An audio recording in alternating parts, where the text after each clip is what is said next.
Today in this video, we're going to talk about the power of credit, specifically the power of good credit. Check it out.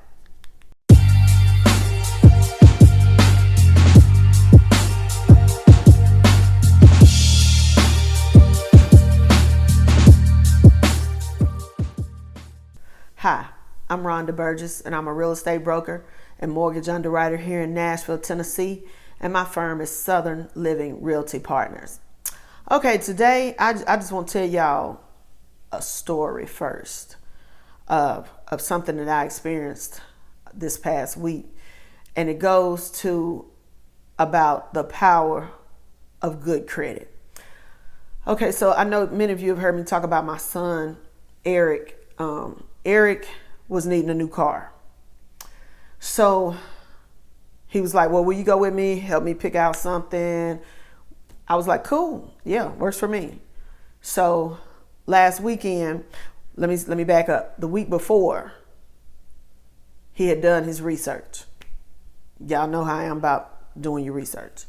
So he had been researching what type of car he wanted, and researching who in the area had the car, was advertising the car, stuff like this. So last Saturday, we go to a local dealership here in Rutherford County. We were in Murfreesboro, and we went, and they had, actually we were looking for another car, but they had sold that one. And so they showed him like a 2017 or 18 Altima.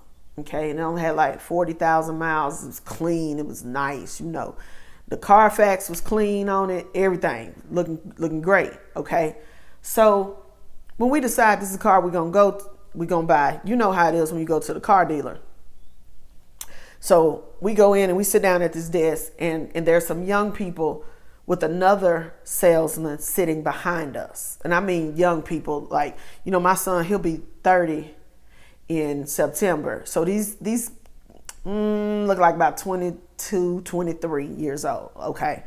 So they're with another salesman. So, but you know me, I'll be listening. So anyway, so their salesman was taking down all the information on their application and everything and putting it in, and they were like, yeah, I got a job over in Franklin or wherever, and we need a car, get back and forth to work, this, and, everything. Okay, cool. So we sitting there. So I noticed their car salesman got up and went over to the little finance people, and he was over there talking to them. So we're sitting here with our salesperson, right?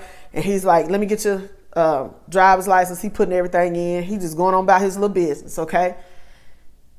So the young people's car salesman comes back, and he goes, you know what? Your credit score is too low. No, your credit's too low.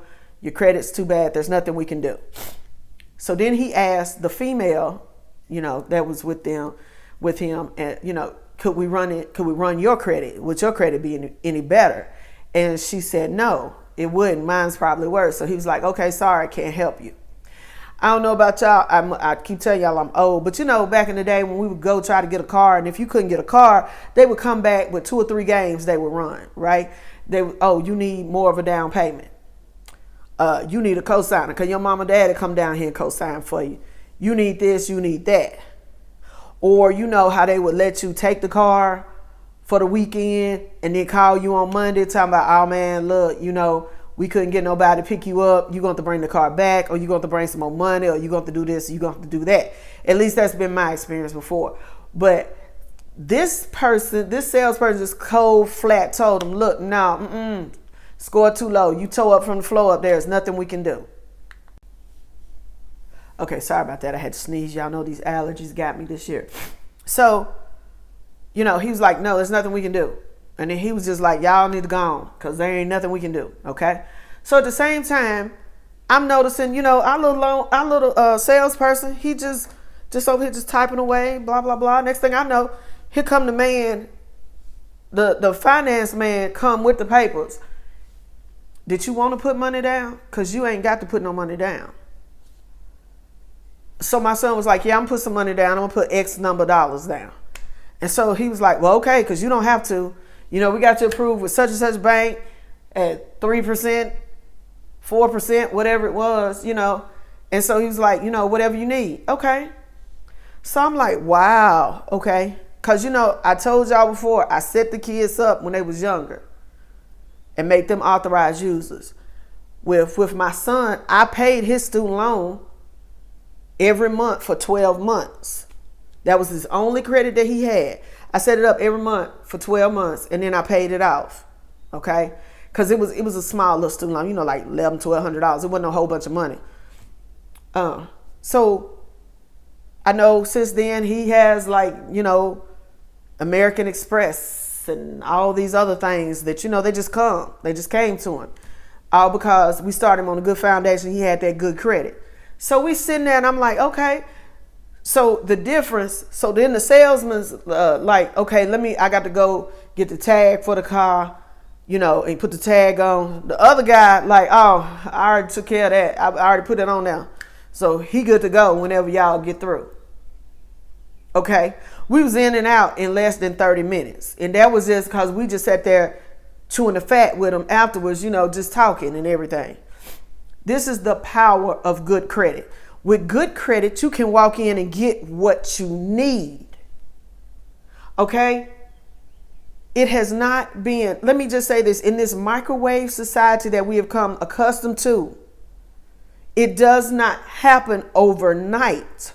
My son will be 30. I know he's been in the 700s for at least about 7 or 8 years now. Okay? Not only that, I started years ago on his credit, but the main thing is he have not jacked up his credit. Like I told y'all in one of the last videos, should you pay for credit repair? You didn't pay nobody to jack up your credit, so why are you gonna pay somebody to fix it? Same difference. It took you a minute to jack up your credit. You didn't do this overnight. Come on now, we didn't do this overnight. That collection or that charge off, that's been going on for at least 6 months, if not longer, for it to get to the point of being a collection or a charge off. So why are you getting so impatient with your credit score improving when it took you a long time to jack it up? And don't wait until you need your good credit. Okay? Like the young people, they had just got a job in the county over. They need a job. They need a car to get back and forth. So now you need good credit because you need to get you a car. But now you don't have good credit because your credit's been jacked up. And your credit's been jacked up for a while. Like I told you, collections and charge-offs and stuff, that don't happen overnight. And so now when you really need your credit, you're screwed. You're screwed. And that's why you got to keep on top of your credit from the rip. I told y'all in another video, annualcreditreport.com right now has been where you can get a credit report every week. I pulled mine myself on Tuesday of this week. I made sure all my stuff is still straight. Even if you haven't been doing that with your credit, take the time to pull these free credit reports. Can I say free one more time? Free credit reports, and make sure your stuff ain't got jacked up unbeknownst to you. Let me just say this. With good credit, even if you didn't have $1 to your name, you can still eat. You can still buy stuff. You can still live your life, even if you didn't have not one red cent to your name. Because when you have good credit, you got larger credit limits. Okay? Even on those credit cards, even if you carry a balance over, the interest rate is very normally very low. Because you see, when your credit is jacked up and the only thing you can do is get a secured card, then your credit line is tied to how much money you have. How much were you able to put on that secured card? When you have good credit, you can have cards with $20,000, $30,000, $40,000 limits. And therefore, you don't need cash money. Because you've already established the fact that you have good credit and that you pay your bills on time. So you're going to get these larger credit limits, which allow you to do many more things. You know, it's just like when you want to take an Uber, or you want to do like me, Uber Eats, because they're here all the time. If you want to do Uber Eats, you got to put in a debit or a credit card on there, right? I may not have no money. I very seldom have cash money, okay? I may not have any money, but I got credit on that card. So I know I'm going to be able to eat. I'm going to be able to eat for some, you know what? I already eat too much as is, but I'm going to be able to eat. Can you say the same thing? Because if your credit bad and your credit limit is low, then that limits your options. You don't have as many options. To me, that's what depression is, when you don't have options. That's just my personal belief, because I've been there, done that. When I didn't have options, it was a very deflated way of life. But when you have good credit and you have these higher credit limits, you have many more options than the average person. You know, your credit and your credit score affects everything from your employment to your housing. And I'm not talking about just necessarily with buying a house, even though that's what I do. Let me go there, because you know what? A lot of the stuff that I talk about on these videos, you know, I talk to y'all because y'all family, you know, I just get on here and talk. But a lot of it I talk about is what you all have texted me and called me with. Okay? Let's touch on this. When you have good credit and you have available credit, you may not have to live certain places. You can live other places because you have that good credit. So when something happens in the place, let's say you rent, and you rent from it could be an apartment complex, it could be a corporate rental, or it could be from an individual. But let's just say that a storm comes through and wrecks the place that you live, okay? And it's a rental, okay?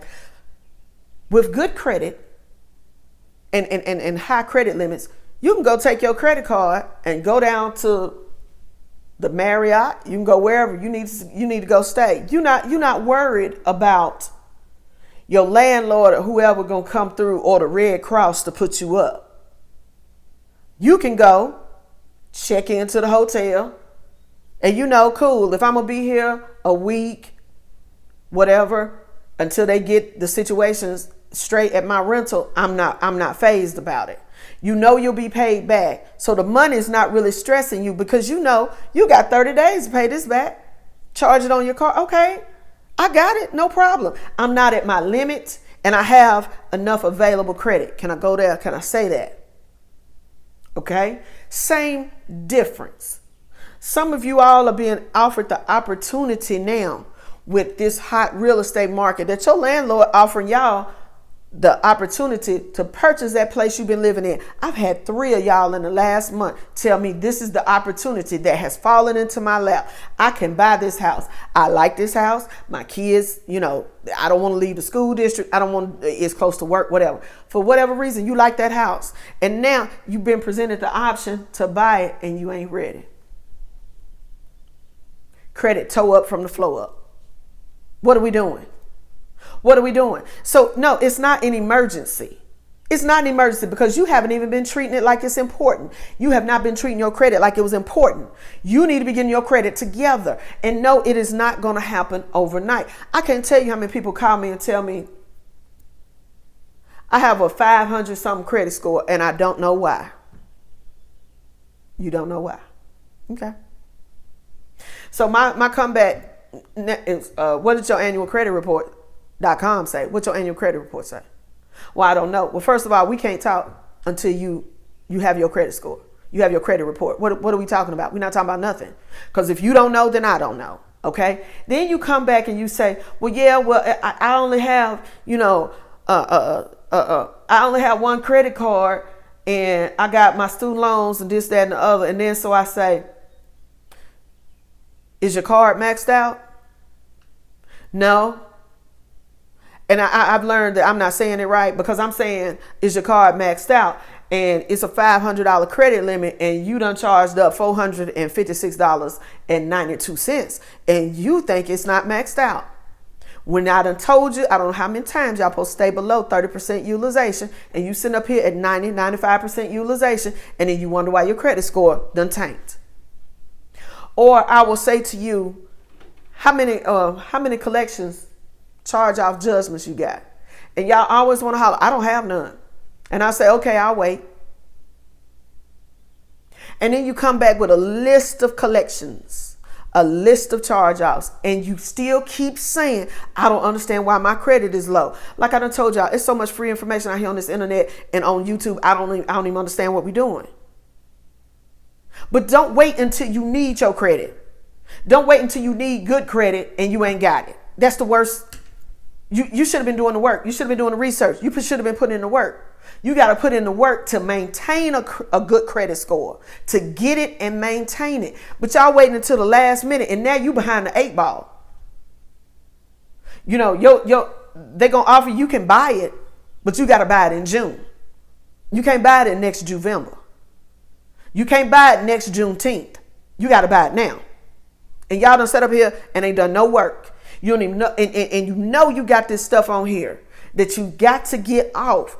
There is nothing like the power of good credit, because credit only cares about how you have used your credit in the past, because it's a predictor of how you will use your credit in the future, how you will pay your bills in the future. Remember this. It does not matter about anything else. It is the scoring model doesn't care what color you are, because you could be from Mars. And you could be a little green man running around. But you know what? If you've always paid your bills on time, on your Social Security number, you good to go. It does not care. So don't wait until you behind the 8 ball. So many of y'all are behind the 8 ball when you finally want to do something about your credit. You want to buy a house now. You want to buy a house. Just like in my self-employment videos. You got to eat them taxes for 2 years. Y'all need to stop waking up and deciding today is going to be the day that I'm going to buy a house, or I'm going to buy one of these $1,200 car note automobiles, which we're not even going to go there today. But you know what I'm saying? Y'all can't decide today is the day and you have not put in the work. That's all I'm saying. Again, my name is Rhonda Burgess, and I'm a real estate broker and mortgage underwriter here in the Nashville, Tennessee area. I just want to say thank you to everyone who has subscribed. I was lucky enough to hit 2,000 subscribers this week. I truly, genuinely appreciate each and every one of you. I really do. As always, if you need to get in touch with me, my cell phone number is 615-554-0832. Thank you, and as always, have a blessed day.